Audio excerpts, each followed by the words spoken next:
All right, let's get out with a midweek edition of your program, Business Morning, live from Channels Television, Abuja's office. Everybody's here, from stockbrokers to the regulators and the stock exchange. Everyone is angling to be heard in the beginning of the two-day public hearing on the two new bills. The first on more legislative oversight of the activities of the SEC and the unclaimed dividend and abandoned property.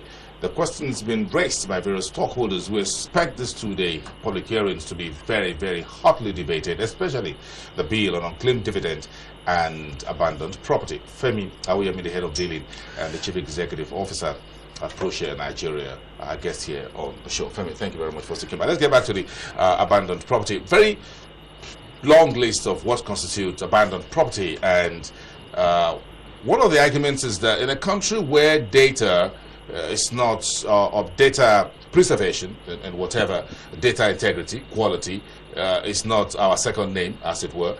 How does an agency such as large as this will identify the unclaimed dividends, abandoned property, whether they're houses, checks, monies, salaries, allowances, severances, and whatever, and will be able to bring them in? And what are the likelihood of someone saying, look, I'm going to go to courts, I'm going to prevent you from taking this money and all of that. So this part of this public hearing is likely to be more hotly contested than the one on the SEC itself.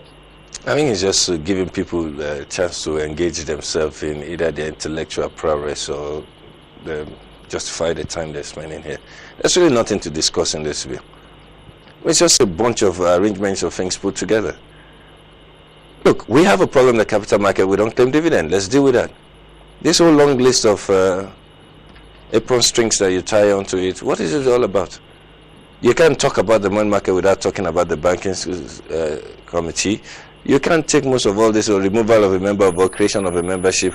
I think this must have been inspired by AMCON, or some notion that some people can also establish some level of pay for if what you want to do is to deal with this problem, you don't need a bill. We can deal with this issue in exercising their role.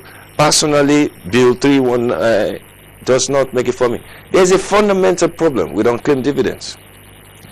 What is a tolerable threshold of unclaimed dividends as defined by SEC? None. Does it have any definition of it? What is the real thing? They said the e-dividend was touted as the solution. Why is it not working? I and you still get checks in the post. And then we can pay into our bank accounts. We go pay to our account. Why don't I give you an account? I can pay that into my savings account, which is the account that most of the shareholders in What is the proportion of all these unclaimed dividends to the total dividend portfolio in each organization? How come you don't have an aggregate record? How come they do not even fulfill the 12-year statute bound rule? How come the auditors don't pick it as part of their audit checklist? How come the SEC is in the audit practice itself, how come it's not an item on their checklist when they're doing the audit of dividends to say which ones? They do it more like debtors, aging analysis of unclaimed dividends, and they know this one's portion should have been statute bound, so they will raise this as a matter. It is not part of their working papers to start with. You see, the whole thing is you make a policy and it is not drilled down, it cannot work. The SEC had always wanted to have his fingers on the unclaimed dividends. Why? It's always been a rolling battle between the SEC they also and the Shareholders Association. They want to have their hand on what? It is not theirs. The rule is this: it can work within itself. It stays within the company. At the end of the day, it goes back to the company. Says we want this money. We want to have oversight over it. What oversight? Then they have more interesting things to keep themselves busy with. They need to solve it. Let's not just play games with. Why is everybody so driven by the targeting of money? Their job, if you need reminding, is to provide a conducive atmosphere whereby the level playing field is established, the rules of the game are respected. It's not for them to go jumping into the business and saying, I want to also take this money out. It's to say, what rules did we have in the market? Is it being complied with? Are there sanctions for it? Are there enforcements to follow? Once SEC can get its own orientation right in respect of that, it can do most of these things. Maybe he has the issues internally in getting it done, but he hasn't been. The problem is not about somebody having some fund somewhere. It is a pure transactional relationship issue between the company, its registrars, and its investors. The regulator comes in and ensures that there is fairness in the application of that rule. How do you get this information to them? Give these members a chance to know that they can pay into accounts, be it savings. You know, it goes to the larger problem whereby you cannot pay into savings accounts, you can only pay into checking accounts. Most of these people at the time they started didn't have checking accounts.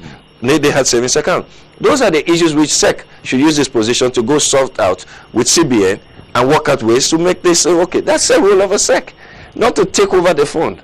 Then to sanction and say all registrars who have certain funds in their possession, whatever, file your report. Now, if they file this report and the report like before, in an analog environment that is heaped up in the SEC offices somewhere there, and nobody's tying the figures and numbers together, it doesn't work. So if SEC can have a system whereby all this reporting in itself can be put together, it can throw out immediately red flags for you. I think they are doing something in that regard, but maybe